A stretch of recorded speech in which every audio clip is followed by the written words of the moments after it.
Welcome to the Bust and Jest channel. I'm Justin Best, and some of you may remember that about 2 years ago, I released a two-part video series called 50 Reasons to Never Quote Paul Again. And of course, ultimately, those videos ended up coming down for a while, but now I'm re-releasing the information that I have about Paul in a piece-by-piece methodology so that it's easier for people to sort of study through and digest. Of course, I promised that when I brought back these different points, I'd be adding more and more to it, and this is an example of that.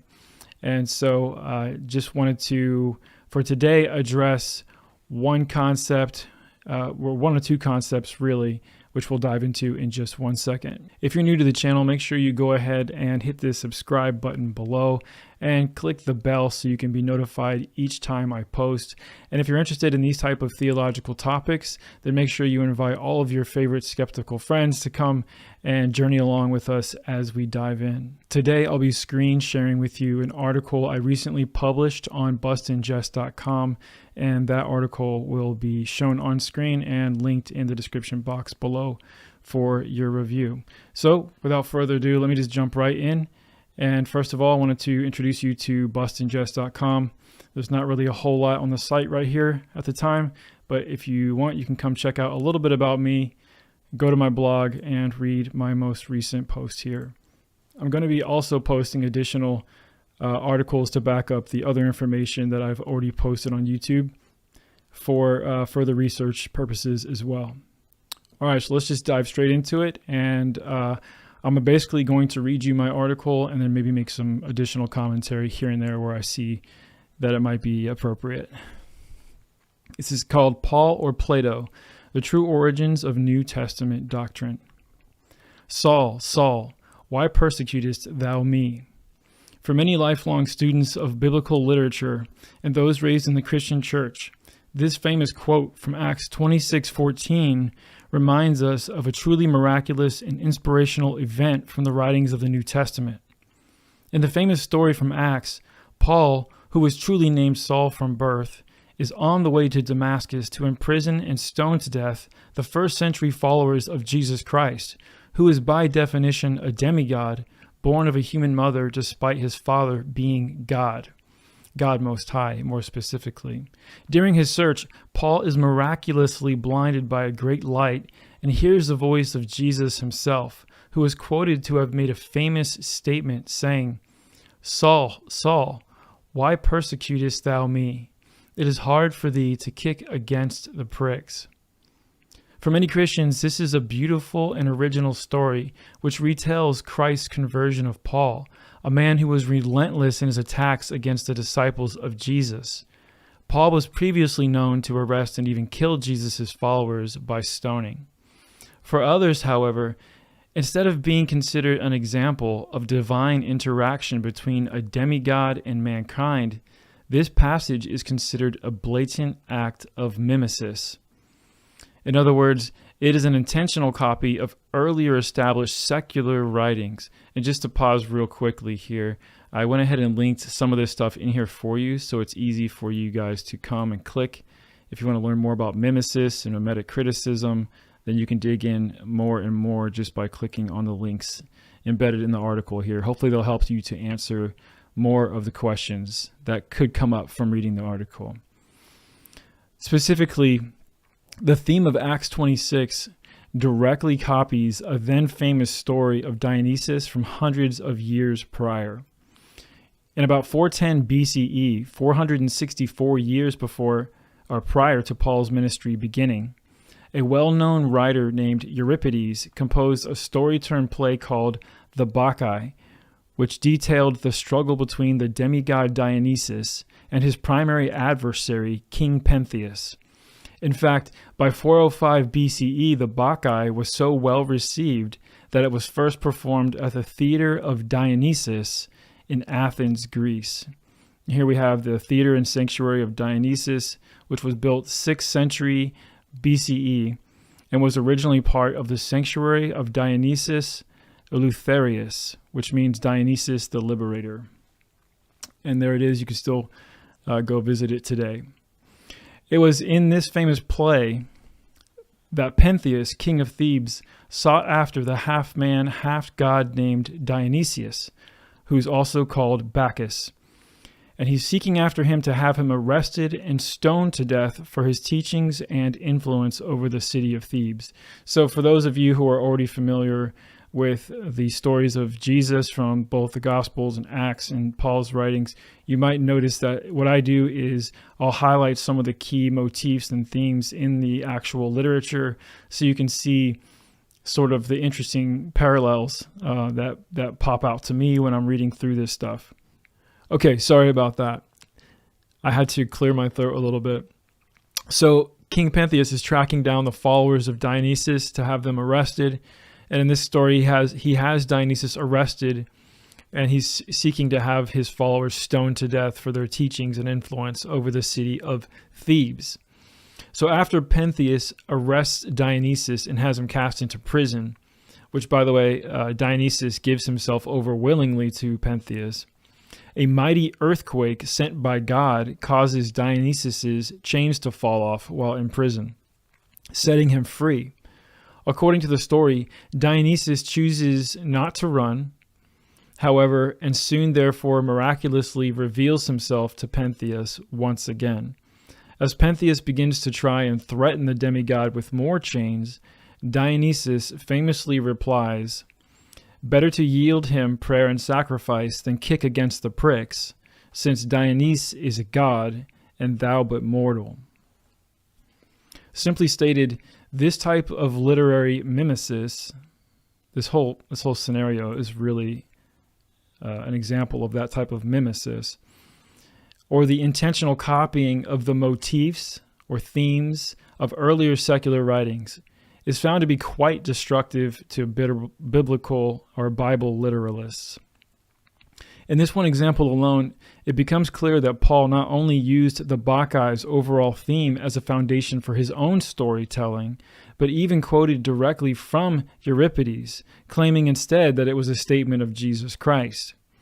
I'm certain that anyone with a fundamental understanding of these two separate literary occurrences will see that there are many uncanny parallels that are difficult to justify. So essentially, just to make it real simple, Paul was saying that what Christ said was a direct copy of what Dionysus said, very similar to what Dionysus said in a very similar situation, which makes it hard to read into this story as being literal. It makes it seem more like it's fictional, to be quite frank. Since we're on the subject, to understand just how similar Jesus Christ and Dionysus truly were, I invite you to view my 28-minute video study titled, "Jesus is Clearly an Archetype of Dionysus." It's actually called Jesus is Clearly Dionysus, but it's an archetype in parentheses. And so in that video, I go over in depth the reasons why I think it's pretty clear that Jesus and Dionysus are both archetypes, and they have a lot in common. I think that will definitely get you thinking. During the course of my research on the history and validity of the New Testament biblical texts, I ran into spheres of knowledge that I believe should give any hardcore Bible literalist pause. In fact, much of the evidence shown in this study is so well established by historians that many Bible commentaries have been forced to admit that these issues exist for a long time. But what about Paul himself? Does he imply that his inspiration comes from Greek and Roman philosophers or from God alone? Now, in the following passages from the New Testament, Paul writes, quote, "But I certify you, brethren, that the gospel which was preached of me is not after man. For I neither received it of man, neither was I taught it, but by the revelation of Jesus Christ." That's Galatians 1:11 through 12. Then Paul says, quote, "Beware lest any man spoil you through philosophy and vain deceit, after the tradition of men, after the rudiments of the world, and not after Christ. For in him dwelleth all the fullness of the Godhead bodily." And that's from Colossians 2, verses 8 through 9. I made a little note here. Dionysus was also considered the one who revealed the Godhead bodily. If you watch that video about Dionysus and Jesus from earlier in this, you'll see the example that I'm talking about on the slides there. Next quote. Paul says, "Where is the wise? Where is the scribe? Where is the disputer of this world? Hath not God made foolish the wisdom of this world?" And then that's from 1 Corinthians 1:20. And last, Paul says, "And I, brethren, when I came to you, came not with excellency of speech or wisdom, declaring unto you the testimony of God. For I determined not to know anything among you, save Jesus Christ and him crucified." 1 Corinthians 2:1-2. From these statements of Paul's own writings, most students and scholars would accept that Paul is claiming to have been instructed in the wisdom and mysteries of Christ through direct revelation from God alone. Paul claims, "For I neither received it of man." Additionally, Paul states that the reader should be concerned that some would spoil you through philosophy and vain deceit, after the tradition of men. However, we'll soon demonstrate that Paul himself was clearly mimicking the philosophies and traditions of scholars before him. In the text from 1 Corinthians chapter 1, Paul says that God has made foolish the wisdom of this world. Yet again, Paul himself continues to quote this worldly wisdom as a standard methodology throughout his works. Last, a full reading of 1 Corinthians chapter 2 paints a clear image to the reader that Paul's inspiration and spiritual wisdom comes from, quote, "the Spirit of God," and not the wisdom of men.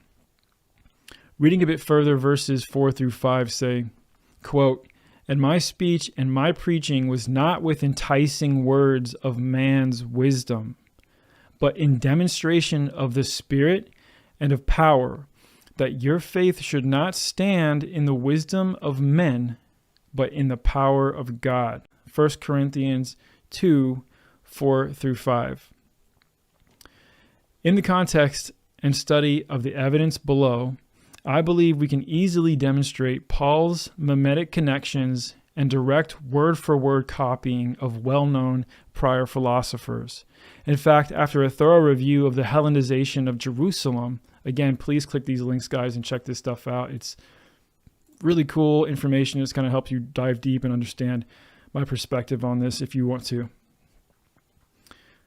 And a deep evaluation of earlier philosophical ideas, such as Stoicism and Platonism, one might become convinced that Paul based many or most of his doctrines on the wisdom of men and not from novel or new ideas given by the Spirit of God. Before I lay out 20 pieces of clear evidence for this hypothesis, it should be stated that there are at least a few primary issues associated with this conflict. So here's what I say are the major issues associated with this problem. I'm pointing this out as being an issue, and here's what I think are just a few of those issues. One, many of Paul's doctrines were not new or fundamentally groundbreaking, being copied from earlier Greek Stoics, Hellenistic influencers, and Platonic philosophers. Two, most Christians and New Testament readers assume that Paul's writings were inspired by God. Churches formed doctrines and even split denominations on the basis of the details and inspiration of Paul's writings. Three, Paul himself gives the impression that he was taught his doctrines by direct revelation from Jesus Christ himself and not from, quote, vain wisdom of men, as we read earlier. 4, Paul never physically met Jesus or studied under him for any period of time. And that's a pretty critical point, no matter what position you take. And 5, 13 of 27 of the New Testament books are actually attributed to Paul, making almost half of the New Testament open now to mimetic and figurative interpretation instead of a literal interpretation. Certainly, there are far more implications than only those listed above. These alone, however, demonstrate that whether or not Paul was truly inspired by God himself should be a very big deal to New Testament churches worldwide. It can't be overstated enough that churches everywhere throughout history are adamantly attempting to apply these Paulisms to their primary doctrines, truly believing that they were originally written by the hand of one of God's most important teachers by the power of the Holy Spirit. Now that some of the contextual and historical groundwork for this study has been laid, let's examine some of the evidence. We'll start with Paul's favorite inspiration, Plato, then move to Socrates, then Seneca the Younger, and finally, I'll end with a famous doctrine Paul borrowed from Aristotle himself. Remember, there is quite a bit of scholarly debate surrounding the timing of the New Testament writings. However, the earliest dating for Paul's writings, suggested by some scholars, it is mid-1st century CE. This, in many cases, is hundreds of years after the philosophers he mimics below. Paul copying Plato. So here's the first set of examples that I'm going to provide. And the first one is in 1 Corinthians chapter 9, verse 24. Paul says, "Know ye not that they which run in a race run all, but one receiveth the prize?" But Plato said, "But such as are true racers, arriving at the end, both receive the prizes and are crowned." And he said that in the Republic by Plato, written in 375 BCE. Again, when you guys come to the site yourself, you can read through all these. I actually linked a lot of these clips and resources, so you can go dig into them further and read the entire context. I found the more that I've read of Plato, Socrates, and Seneca, especially Seneca, the more I see Paul's concepts just everywhere. These are just some of the ones that I've clipped and brought forward today. Number 2, in Romans chapter 7, verse 22 through 23, Paul says, "But I see another law in my members, warring against the law of my mind, and bringing me into captivity to the law of sin which is in my members." Plato says, quote, "There is a victory and defeat, the first and best of victories, the lowest and worst of defeats, which each man gains or sustains at the hands not of another, but of himself. This shows that there is a war against ourselves going on in every individual of us." This is from the Complete Works of Plato. Number 3, in Philippians 3:19, Paul says, "Whose end is destruction, whose God is in their belly, and whose glory is in their shame, who mind earthly things." In Plato, he gives a vivid description of these gluttonous and intemperate souls whose belly is their God in Plato's work called The Republic. Now, there's not like a really quick, easy snippet quote you can pull out and just show a mimesis of what Paul said here. But if you actually read the work, The Republic, you'll see that this is a theme in that book, that Plato talks about those who are ruled by their stomach and whose belly is their gods. In fact, here's a link to a University of Chicago paper called Gluttony and Philosophical Moderation, and it's a doctoral dissertation. And in this, if you want to dig in farther, you can see how he compares the idea of gluttonous and intemperate souls whose belly is their God being something that's from a theme from Plato. Number 4, in Romans 8:5 and Galatians 6:8, Paul says, "For they that are after the flesh do mind the things of the flesh." And in Galatians 6:8, Paul says, "For he that soweth to his flesh shall of the flesh reap corruption." Plato says to be carnally minded is death in Phaedo, which means on the soul. That's linked below too. You can go dig into Phaedo and read more about that as well. Number 5, in Philippians 1:21, Paul says, "For me to live is Christ, and to die is gain." But Plato said, "Now if death is like this, then I say that to die is gain." Actually, if you read the whole context here, you can kind of see, you can't read everything, but it says, "Now I say if death is like this, I say that to die is gain. For eternity, then only a single night.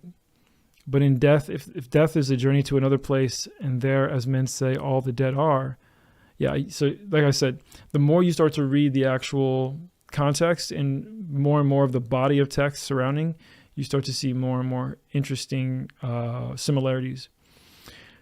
Number 6, in 2 Timothy 4:6, Paul says, I am now ready to be offered, and the time of my departure is at hand, to be with Christ, which is far better. This one's really interesting. In this one, Plato is quoting Socrates, and he says almost the very exact same thing. The hour of departure has arrived, and we go our ways, and I to die and you to live, which is better, only God knows. Again, very similar kind of structure and expression there. Number 7, it gets even better from here. I guess it gets more and more, like this one's actually one of the most clear examples. In 1 Corinthians 13:12, Paul says, for now we see through a glass darkly, but then face to face.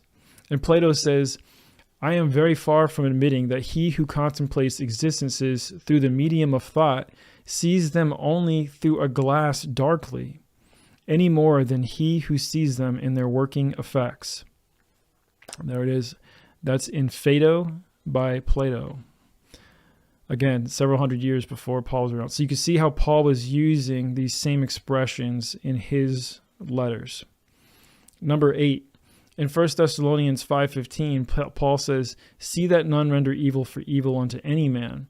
Plato says, then we ought not to retaliate or render evil for evil to anyone, whatever evil we may have suffered from him. So you just keep seeing this. It's all from Plato. So you can tell that Paul just read a lot of Plato and used a lot of Platonic ideas in all throughout his works. Number 9, in Ephesians 1:22-23, Paul says, quote, and hath put all things under his feet and gave him to be the head over all things to the church, which is his body, the fullness of him that filleth all in all, end quote. Plato says, first, then, the gods imitating the spherical shape of the universe enclosed 2 divine courses in a spherical body, that namely, which we now term the head, being the most divine part of us, and the Lord of all that is in us. To this the gods, when they put together the body, gave all the other members to be servants. So there you go. It's the same concept, that the body serves the head. And literally, we're talking about the parts of the body, and Paul is actually talking about parts of the body as well, which is the body and the head. So again, these are ideas that he got from Plato. He didn't get them from Jesus Christ in some dream vision. He got them from Plato. I'm just pointing this out right here. Number 10, in 1 Corinthians 9:16, Paul says, for necessity is laid upon me. Yea, woe is unto me if I preach not the gospel. This is crazy, guys. Plato says, but necessity was laid upon me. The word of God, I thought, ought to be considered first. That one's crazy. And it's like word for word, same structure, same sentence that Paul borrowed from Plato in this one, 1 Corinthians 9 right there. Let's get into a little bit more. This one's, Paul's now copying Socrates. Number 11. In 1 Corinthians 8:2, Paul says, and if any man think that he knoweth anything, he knoweth nothing, yet as he ought to know. And what Paul's doing here in this sentence is just expressing a very common ideology that was already circling, that Plato mentions Socrates talking about. Socrates said, quote, for my part, as I went away, I reasoned with regard to myself, I am wiser than this human being, for probably neither of us knows anything noble and good. But he supposes he knows something when he does not know, while I, just as I do not know, do not even suppose that I do. I am likely to be a little bit wiser than he is in this very thing, that whatever I do not know, I do not even suppose I know. So this the very similar concept here. And if any man think that he knoweth anything, he knoweth nothing, yet as he ought to know. That's from, this is actually considered a well-known Socrates paradox, the Socratic paradox. Basically what Paul is spelling out is the Socratic paradox. All right, number 12. In Romans 12:4, Paul says, For as we have many members in one body, and all members have not the same office. Socrates says, to begin with, our several natures are not all alike but different. One man is naturally fitted for one task and another for another. Exactly. Same concept. Number 13. In 1 Corinthians 12:14 through 17, Paul explains that, quote, a body is not one single organ, but many. Suppose the ear were to say, because I am not an eye, I do not belong to the body. It does still belong to the body. If the body were all eye, how could it hear? If the body were all ear, how could it smell? But in fact, God appointed each limb and organ to its own place in the body as he chose. Socrates asks Protagoras, quote, is virtue a single whole? And are justice and self-control and holiness part of it? As the parts of the face are parts, mouth, nose, eyes, and ears. Socrates then probes into the metaphor further by asking Protagoras if they agree that each part serves a different purpose, just as the features of a face do, and the parts make the whole, but each serves a different purpose. The eye is not like the ear, nor has it the same function. Number 14, in 1 Corinthians 12:25, Paul says that there should be no schism in the body, but that the members should have the same care for one another, and whether one member suffer, all the members suffer with it, or one member be honored, all the members rejoice with it. Socrates says that the best governed city is one whose state is most like that of an individual man. For example, if the finger of one of us is wounded, the entire community of bodily connections, stretching to the soul for integration with the dominant part, is made aware, and all of it feels the pain as a whole. Again, Socrates, talking about the best governed city, acts like a body who feels pain together as a whole, as a group, right? And Paul is saying the same thing. He's talking about a form of government for the body of believers, or for the members of the Church of Christ. And he's comparing it in the same way. If one of us is wounded, we're all wounded. Again, this concept he learned from school, from Socrates, from his Hellenistic friends, from his studies in Greece. This is stuff that did not come from the Holy Spirit. It just simply came from what was circulating during his time.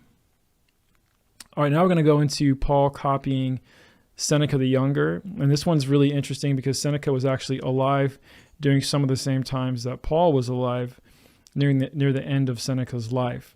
So they were writing around the same times, depending on the disputes about when Paul started writing.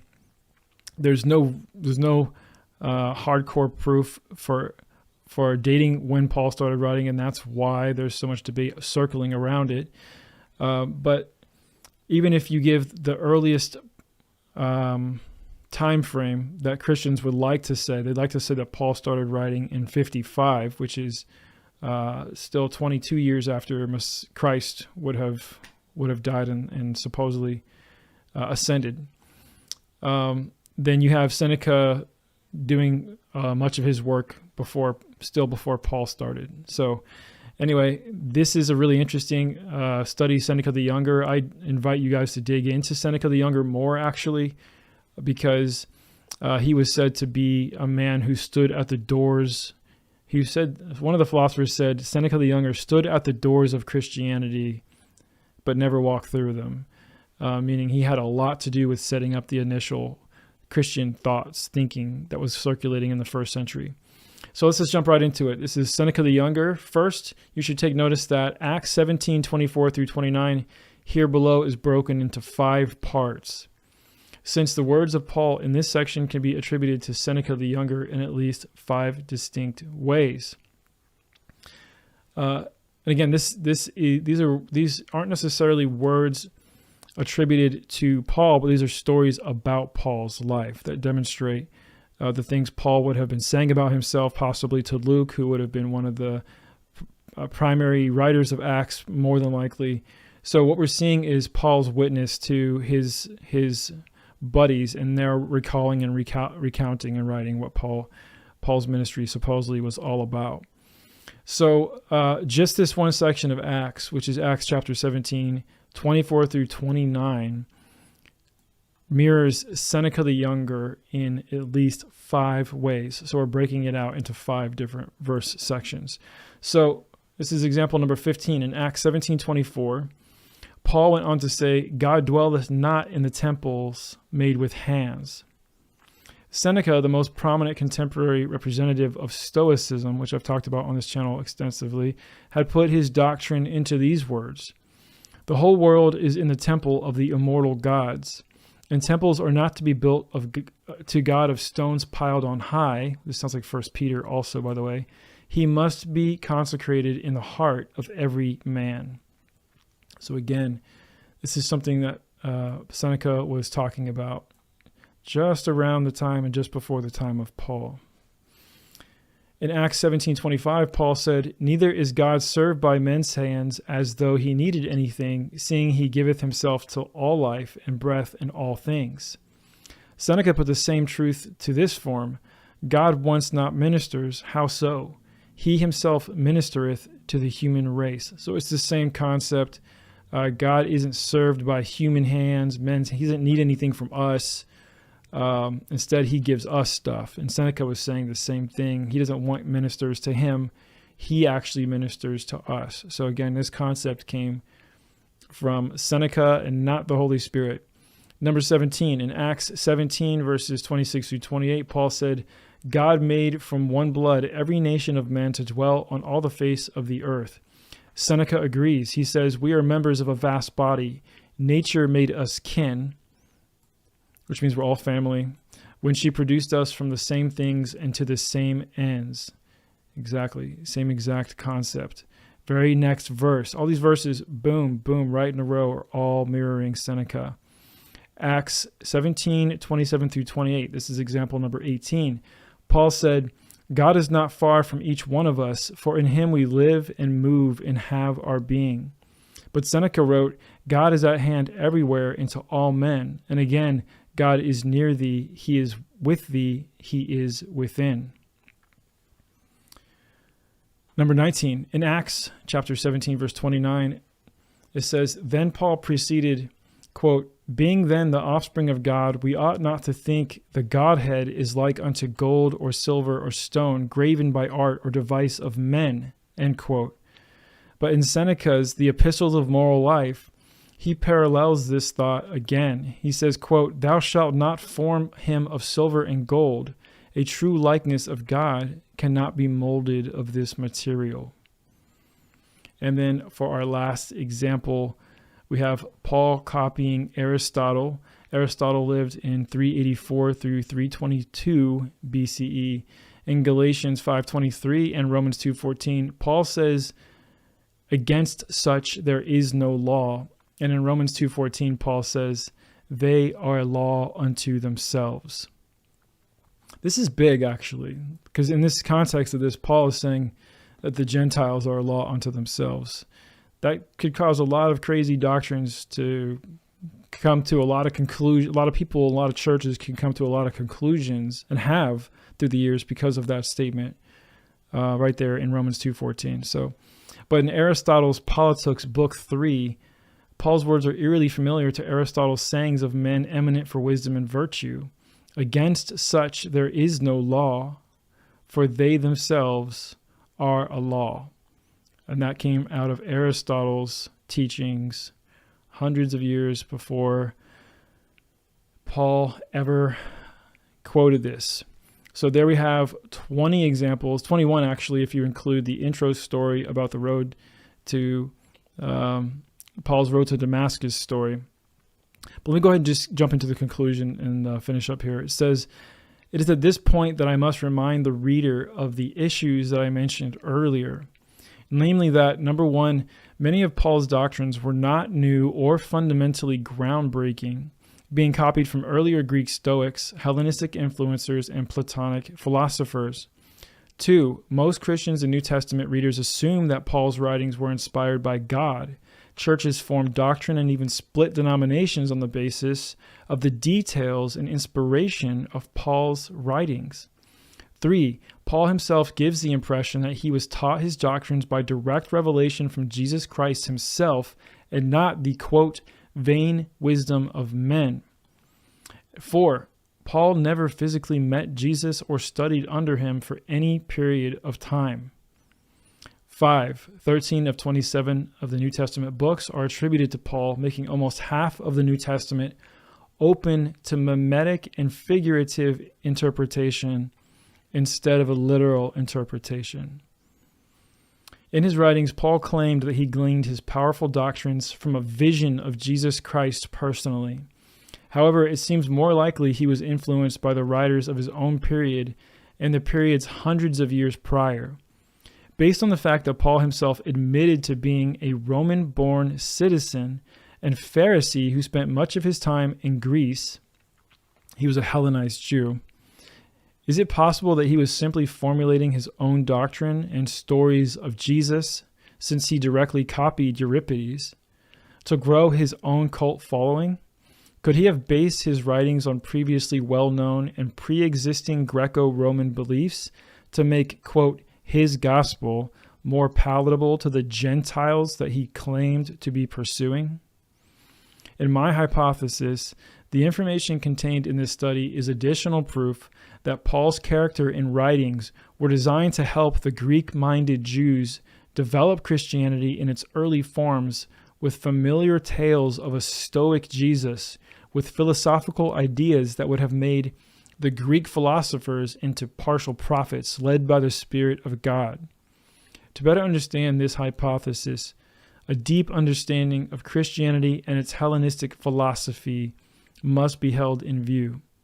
In conclusion, it is my belief that Paul was simply doing what many philosopher wannabes did during that time. Developing his own Greco-Roman doctrines, Paul traveled around preaching his ideas and writing letters to establish his own following. Paul was seeking to become a, quote, influencer of his own time, a very common endeavor of that period. These practices were widespread during this period, and so was the copying of other people's work. If God had a new message to give Paul and his Gentile/Greek followers, why didn't God give Paul new ideas instead of God and Paul copying Plato? Personally, Paul's mimesis combined with the contextual evidence of fiery first-century philosophical competition makes the meaning behind Paul calling his work my gospel even more clear. Just some food for thought. All right, so what I mean to say at the very end there is that I believe that Paul was part of a fierce competition that was sort of happening in the first century. Everyone was competing. A lot of different philosophers were competing for clout. They were trying to make their name, put their name out there, put their stories out there, put their version of a gospel, their version of a philosophical or ideological belief system out into the world. And this was just Paul's version of it. And I can't remember how many times he says it. It's a ton, but he says my gospel over and over and over and over through his writings. So anyway, that's just a little piece of my perspective on Paul. Just 21 more examples of why I don't think that Paul should be someone that anyone bases their life decisions off of. I don't think any church should form any doctrine off of the things that Paul says. And personally, I don't think the New Testament is inspired by anyone other than a bunch of different writers of their times. And we're going to continue going through each one, and I'll continue explaining why I believe that's the case for the different books. But guys, if you enjoyed this content and you want to see more, then make sure you do me a favor and hit the subscribe button. And like I said before, hit the bell icon so you can be notified when I post. I have a long list of additional topics coming up that I'd love to share with you. Actually, let me go ahead and pull up real quick before I get off of here. I'll leak to you some of the titles. I have a study coming up called Mark or Homer, and it's going to be a mimetic connection overview, proving, in my opinion, that Mark is a very strong mimetic connection to Homer's works in a very chronological way too. That's kind of freaky, I got another one I want to talk about, being Jesus is Titus. I know I did Jesus is Dionysus. I want to also do Jesus is Titus and show that mimetic criticism also creates big problems for the stories about Jesus in that way as well. Also, I have one called Moses is an archetype. 50 reasons the New Testament is fiction. 50 reasons to never quote Paul again. Of course, we're working on that right now. No Jesus prophecy exists in the Old Testament.